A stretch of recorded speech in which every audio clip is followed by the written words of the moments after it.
welcome back to Beauty Bee, where today we are going to be talking about some beauty brands, specifically pairs of beauty brands that give off the same energy.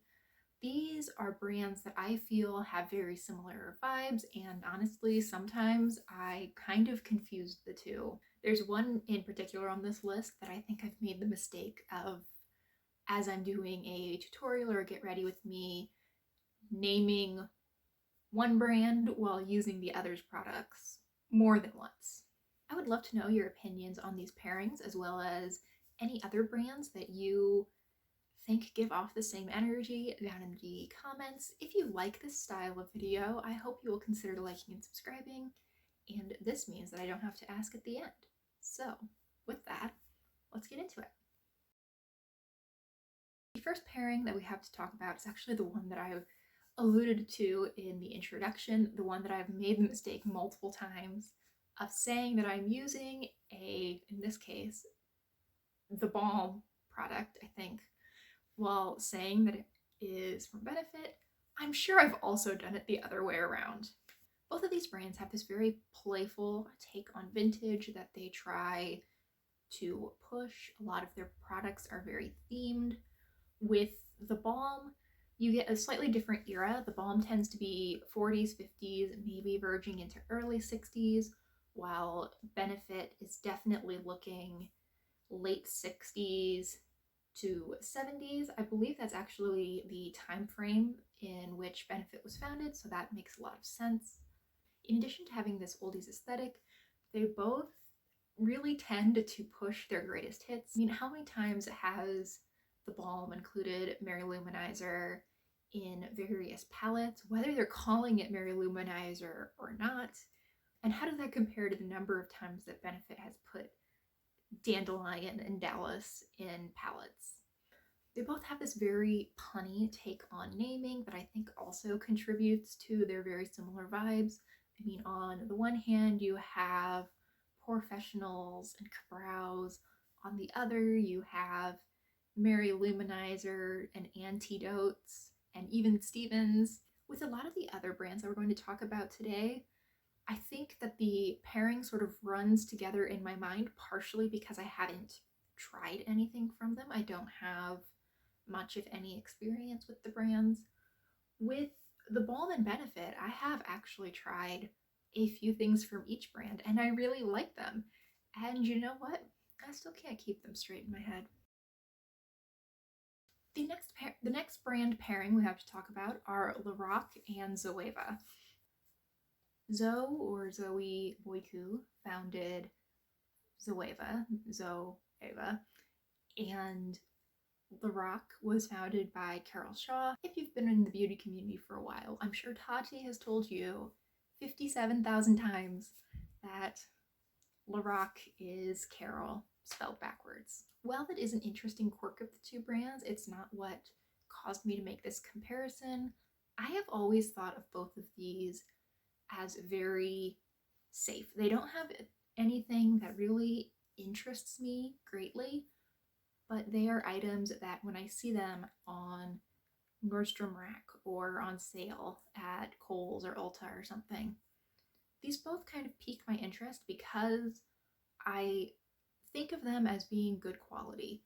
I've never tried anything from either of these brands, which is actually not true. I had a Loreal palette back in the day. They had an Amazon exclusive palette probably 7 years ago. It was called, I think, Pink Champagne.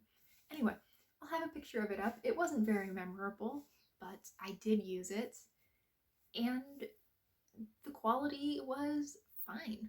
Both of these brands are very steady. I feel like they release roughly the same things over and over again, and while they're not exciting, I don't hear bad things at all regarding the quality.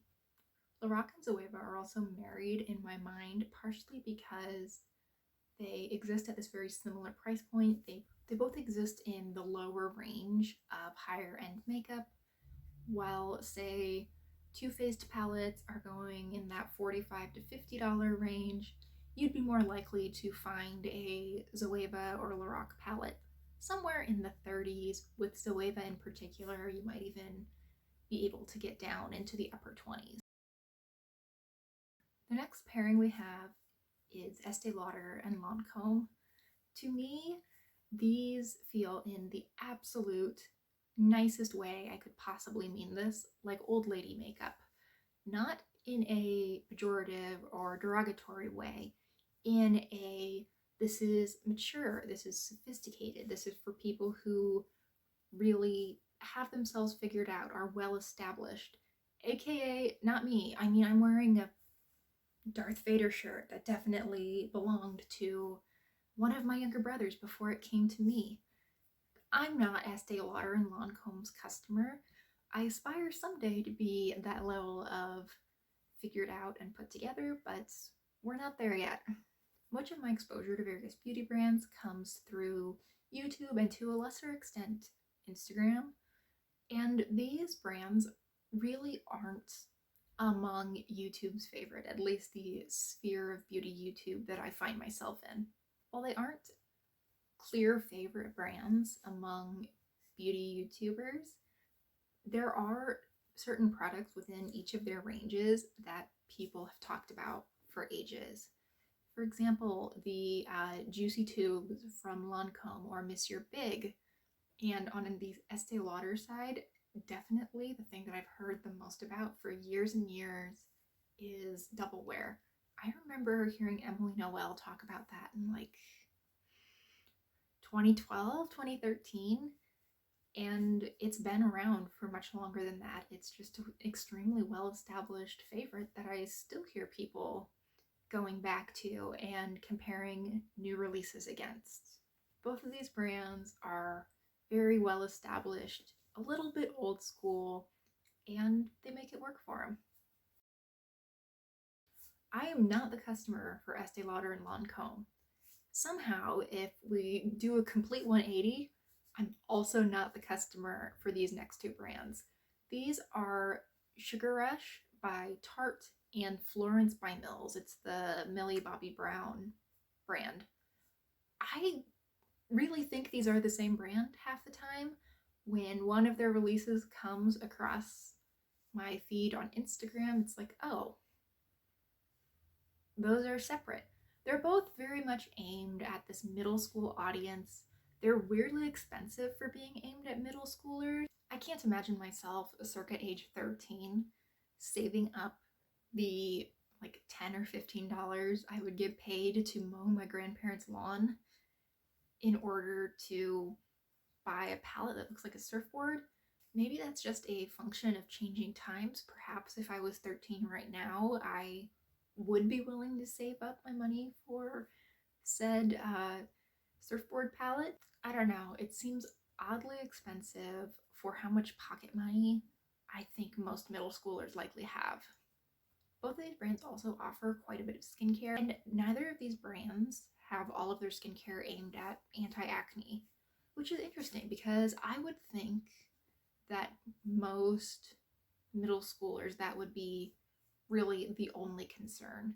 I know that was certainly my only concern when I was in middle school, so again, maybe a little bit of projection. I think that is somewhat a testament to this TikTok and YouTube skincare world where there's a lot of information that's being pushed at younger and younger girls and boys and other to some extent, that you should be taking care of your skin, here's how. And while I'm glad that more kids are wearing sunscreen because of it, it does feel incredibly dystopian to me that we now have 11 and 12-year-olds who are worried about anti-aging. Moving on from that before it becomes a rant, let's look at the final pairing, which are Milk and Glossier. They both sell this off-duty model fantasy where you wake up, you put on something that comes in a stick form on your face, maybe put on some clear lip gloss or something similar, and that's it. You've moved from a 9.8 out of 10 to a 10 out of 10. Congratulations.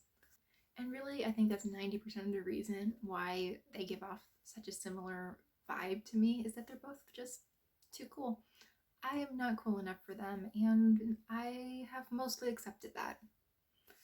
Okay, so there are my 5 pairings. Like I said at the beginning of the video, I would love to hear your thoughts on any of these pairings, as well as other brands that just to you have very similar vibes. I'd be very interested. Thank you so much for watching, and I really hope that I will see you next time. Bye!